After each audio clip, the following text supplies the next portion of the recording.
Cells म्हणजे life blood आहे कंपनीचं. हां, पण त्याच्यामध्ये सुद्धा कसं असतं, की त्याच्यात 2 ॲस्पेक्ट असतात, की एक तुम्हाला प्रॉफिटेबली सेल करता यायला पाहिजे. हां, हां. म्हणजे मध्ये काय झालेलं, की आम्ही जेव्हा 100 कोटी करायचे होते, तर आम्ही आमच्या प्रॉफिट विसरून आम्ही सेल करायला लागलो. हं, हं, आणि हं. मग कंपनीमध्ये काही प्रॉब्लेम्स चालू झाले. कारण काय, जर का तुम्ही लॉसमध्ये सेल केलं, तर तुम्ही सगळ्यांचे एक्सपेन्सेस तुम्ही कसे रिकव्हर हां, करणार? हां, हां. तुम्ही नाहीच करू शकत ते. त्याच्यामुळे हे तुम्ही प्रॉफिटेबल तुम्हाला सेल करता यायला पाहिजे. आणि दुसरी गोष्ट तुम्ही जो सेल कराल, त्या सेलचे सगळे पैसे तुम्हाला कलेक्ट करता यायला पाहिजेत.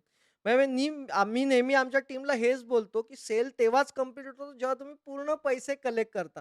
बऱ्याच वेळा काय होतं कंपन्यांचं, की सेल्स करतात आणि मग हं, हं. जाने दो ना, 1 महीने में भरो ना. हं. त्या त्या माणसाला तुमच्या प्रॉडक्टची गरज नाहीये आत्ता. म्हणजे प्रॉडक्टची गरज आहे, पण त्याला समजा 50 पाहिजे असतील, तर त्यांनी 1000 घेऊन ठेवलेत हं, हं, हं. तुमच्याकडनं युनिट्स त्यांनी.